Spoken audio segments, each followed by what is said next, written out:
Good afternoon. President has 3 events today that are open to the press pool, and there's a lot of action to cover. So I wanted to make sure you all have the most up-to-date information on the omnibus. This bill is so important on many fronts, from school safety and troop funding to opioids and veterans care. To give you all a detailed rundown and answer a few questions, we have OMB Director Mick Mulvaney and Director of Legislative Affairs Mark Short with us here in the briefing room. I'll bring them up now. They'll provide some details and answer your questions on this topic. At the conclusion of their Q&A, our press team is around, as always, to answer any further questions you may have on news of the day. Thanks so much, guys, and I'll turn it over to these guys. Thanks, Sarah. We're just going to make a brief opening statement because I know the questions are probably what you all want to get to anyway. Let's cut right to the chase. Is the president going to sign the bill? The answer is yes. Why? Because it funds his priorities. We've talked for the last, 3, 4, 5, 6 months about trying to get the president's priorities funded, and this omnibus bill does that. It funds national defense. As you heard Sarah mention, it gives the troops the increase that we were trying to get them in their compensation. It funds opioids. It funds school safety. It's a tremendous increase in workforce development, something that doesn't get a lot of attention, but this administration has been pushing since we got here. It actually starts taking a look at funding infrastructure.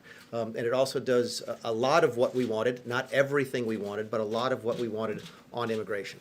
So all things considered, when we look at the bill, we have to weigh what we asked for and what we had to give away to give it. Is it perfect? No. Is it exactly what we asked for in the budget? No. Were we ever going to get that? No. That's not how the process works. When appropriation bills have to have 60 votes in the Senate, which they do, you're going to always have to rely on Democrat votes in a Republican majority like we have. We need 9 Democrats to support this bill, so there was no chance of everything that we wanted passing. This is probably a good opportunity to bring up the idea of a line item veto. If the president had that, this bill would look a lot different by the time it became law. But we do not have that opportunity. It'd be a good time to look at the rules in the Senate that drive us to these types of end results. But all things considered, in the balance, the president supports the bill, looks forward to signing it before the funding, the lapse in appropriations by midnight tomorrow night. You want to say anything? Or you want to? No. Yes. Thanks, Mick. Director Mulvaney can certainly give you guys more detail. His team puts together a budget that submits to Congress in February. Congress is supposed to complete an appropriations process by September 30th at the end of the fiscal year.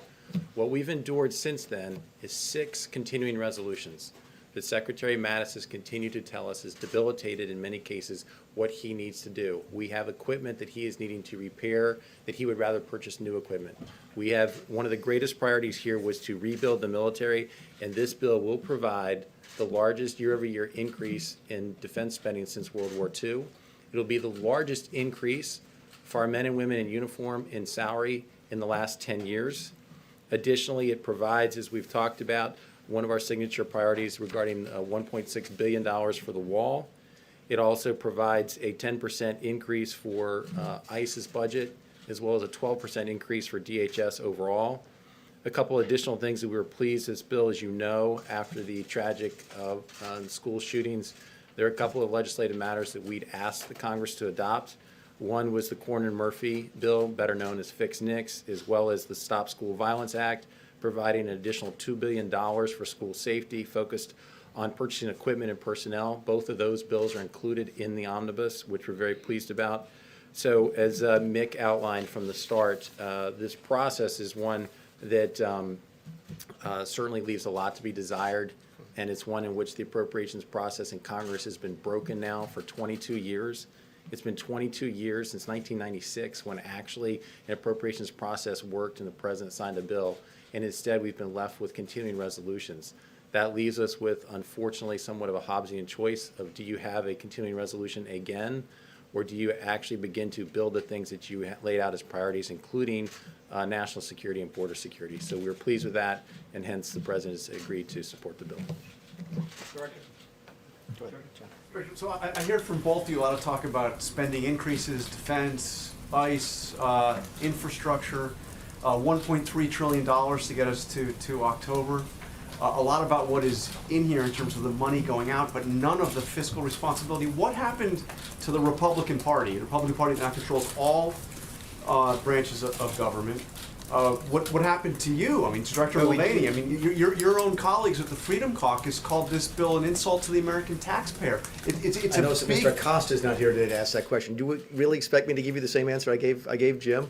We don't control all of the government. When you have to have 60 votes in the Senate, there's only 51 Republicans. We do not control the Senate under the current rules. Therefore, we have to give the Democrats something. This is the same discussion that you and I had back when we cut the caps deal a couple months ago that led us here. Remember, this is the second step of the caps deal. We raised the caps a couple months ago. Now we spend up to the caps today. And in order to get the defense spending primarily, but all the rest of our priorities funded, we had to give away a lot of stuff that we didn't want to give away and would not have given away if we were really in charge of the Senate. So no, this is how it works. This is what a bill looks like when you have 60 votes in the Senate, when the Democrats get a chance to take their pound of flesh in order to defend the nation. In the What do you back, say to your yes, sir. colleagues, your former colleagues in the Freedom Caucus? I mean, you wouldn't be voting for this. Listen, in there's Congress, would you? going to be a bunch of folks who vote against this for a bunch of different reasons. There's going to be folks who vote against this because it spends too much money. There's going to be folks who vote against it because they weren't involved in the process and the leadership bypassed the committees. There's going to be folks who vote against it because it has something in it they don't like or it doesn't have something in it that they like. I've got a statement here from the Democrat Hispanic Caucus. I always like to call it the Democrat Hispanic Caucus because they don't let my Hispanic Republicans in the group. That's Carlos Cabello and Mario Diaz-Balart. It says the CHC cannot support this spending bill as it would fund Trump's border wall and mass deportation force. Okay, so there's a bunch of reasons that a bunch of different groups are going to vote against this bill, and different folks do it for different reasons. Yes, sir. Thank you, Director. I wonder if you could talk about your priorities as it relates to funding Planned Parenthood. There are a lot of Americans who feel very strongly against the idea that the federal government is doing something that they believe either should be done privately or in concert with the states. And if I could follow, I want to ask you about your priority as it relates to the wall.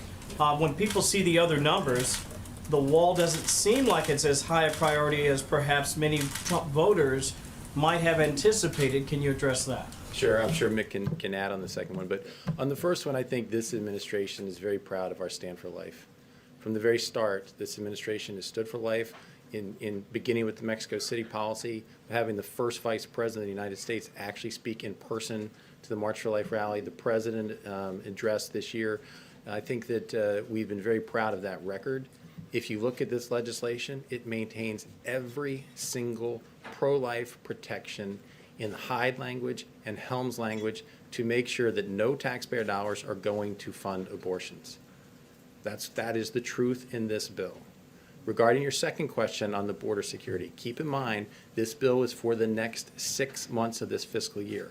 $1.6 billion in wall funding is what we can expend over the next 6 months to actually do what we've been asked to do.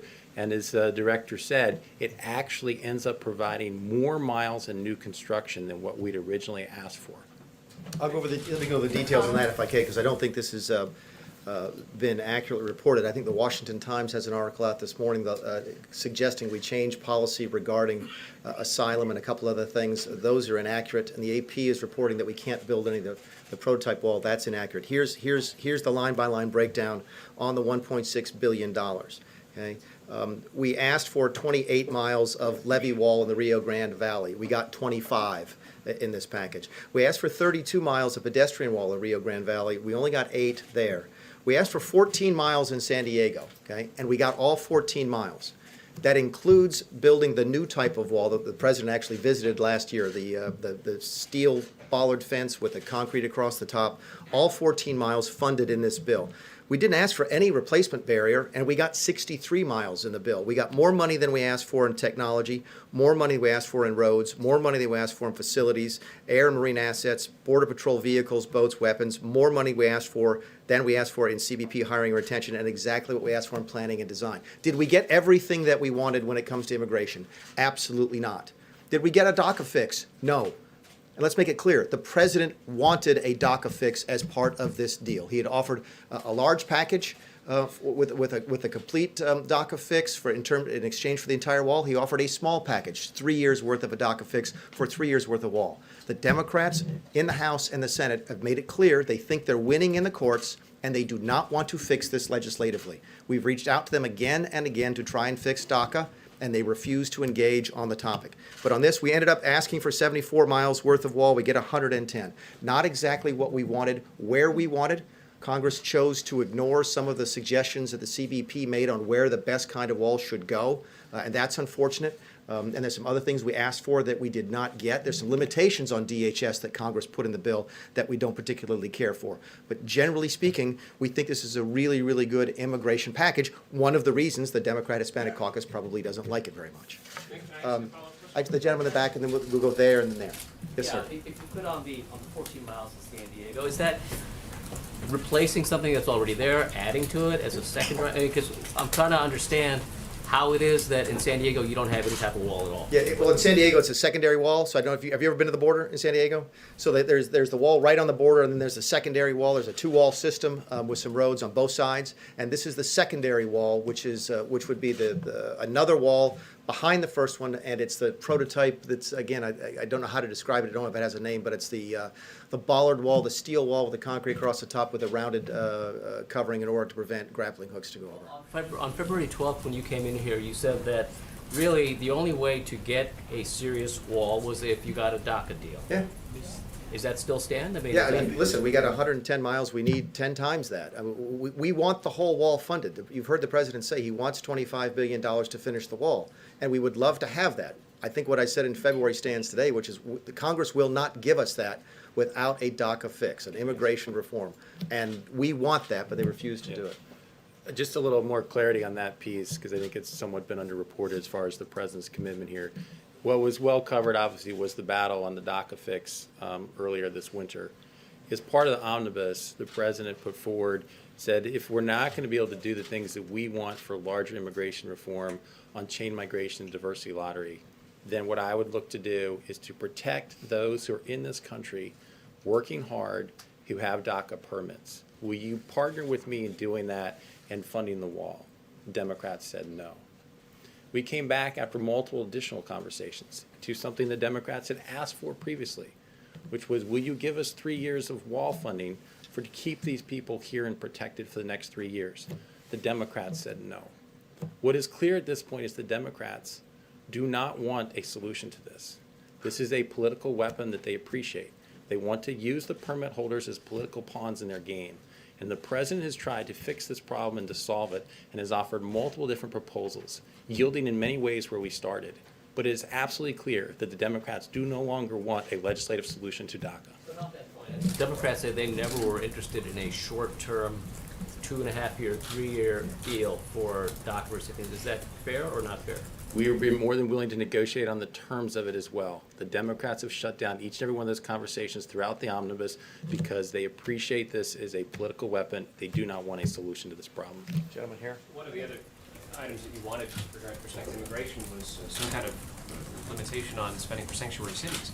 The president had an event on it just this week. As we flew to California last week, the senior administration officials said it had to be part of the omnibus. Yeah. It's not. How are you ever going to get that? It's disappointing to us that that's not, again, a lot of the policies that we wanted to see in immigration we did not get. We got a lot of the physical structure, a lot of the money that we wanted, but a lot of the policies that we didn't get. And I go back to the original point that I think if this was a Republican bill, it would be dramatically different. The House actually passed all 12 of their appropriations bills this year. I don't think the Senate passed a single one off the floor. But the House appropriations bill for DHS was actually pretty good and contained a lot of our policies. That's the difference when you have to deal with that rule in the Senate, where you have to buy Democrat votes by either giving them stuff that Republicans don't like or taking away things that we do like. So are you Can I conceding follow up on that policy will never change? No, we're not conceding that in the least. And keep in mind, the sanctuary cities, a bill passed the House that we supported and was voted on the Senate with 54 votes. To Mick's earlier point, the way the Senate rules are constructed now is obviously requires 60. It does have a majority in the Senate. It does not yet have 60 votes. You will see the president continue to make this a priority, and we will continue to talk about things like what's happening in Oakland that I think the American people are very disturbed about. And so we continue to raise and elevate the importance of this issue. We hope we'll continue to get additional votes in the Senate. Thank you. This is for both of you. 2 follow-ups. One, on DACA, do you concede, are you prepared for the fact that it now stays in place through the midterms? Have you effectively lost your leverage on that issue? And number 2, on the tariffs, is the president sparking a trade war? the president's going to speak. In fact, we're going to have to wrap up here in a few minutes because the president's going to speak on tariffs directly in just a couple. So we'll probably take just a couple more questions. So we won't speak of the tariffs. Let him speak for himself on that one. On the first question, this was, I think, the best chance to fix DACA before the midterm elections.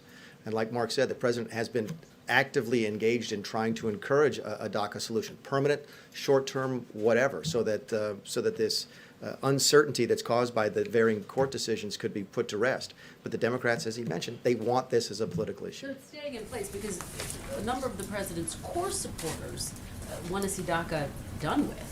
I think the president Scrapped. wants to figure out a way to solve this issue, and that has not changed. We'll go there and there, and that'll be our last question because we have to go. Thank Yes, you. sir. Setting aside the barriers that are secondary walls and replacements for something that was already there, I think Yeah. by your math, you've gotten 33 miles of new barrier where there was nothing there before. Okay, is that about right? Again, I can't confirm the. Okay, given the numbers you've given us. Yeah, I just had it's safe to say that of the 110 miles, not all of that is brand new, What you that was said was- previously didn't have wall. Right, what you Correct. said was 25 miles of levee wall and 8 miles of new pedestrian wall. So 33 miles of barrier where there wasn't anything there before. Yeah. The president has said before he doesn't want to build a 1,900-mile wall, maybe half of it. Right. If you assume about half of it, at this rate, 33 miles in 6 months, it'll take you more than 14 years to complete the project he promised would be done in his first term. How do you square that with what his base expects And him if to Congress do? would give us the money to do that, we would do it now. To your specific point about the number of miles, keep in mind that if there's a, and I don't know if you were here the last time we did I think about 6 months ago, I did a presser on the actual wall. If you have a broken down chain link fence that you and I could walk through with no effort, and we put up a 20-foot high bollard wall, technically that's not new barrier.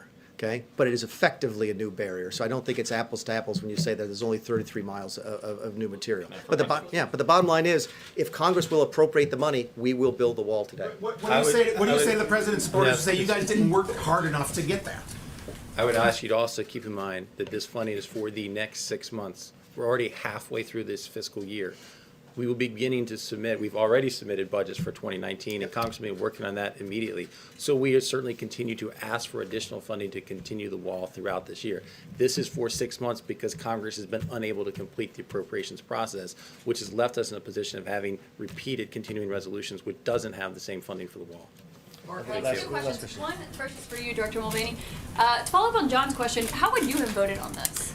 You know, I get that question a lot. I'm not the 5th District Congressman from South Carolina anymore. I'm the director. would you have I'm the voted director of for the it if you Office were? of Management and Budget, and my job is to get the president's priorities funded, which You've been in this that does. Position, you can There's a- sympathize, you understand. There's a bunch that. of people who are going to vote no on this today, from the Hispanic caucus to the Freedom Caucus. There's a bunch of different reasons that people will vote against it. The president wants it to pass and wants it to be signed. Second question, what conversations has the White House been having with Senator Rand Paul? Has the president spoken any assurances made? I've not spoken with Senator Paul regarding this bill. Has the president? I don't know for sure, Caitlin, but I would also ask on John's question and yours as well. If you want to know where the administration stands, look at the budget we submitted. The budget we submitted cuts $3 trillion over the next 10 years. But the president even had to be Caitlin, coaxed that to is support the this. president's That's why budget. We have Paul to Ryan was work. over here We yesterday. have to work in getting 60 votes in the United States Senate. So if you ask where the administration stands, look at the budget that we've submitted to show where we'd be making cuts. The president's taken very seriously his commitment to making sure that the $20 trillion in debt that's been added by the last several administrations is overturned. We've put forward fiscally responsible budgets. We need Congress to partner with us on that. Folks, so we have to go. The president's getting ready to speak on tariffs, so thank you all very much. Appreciate it.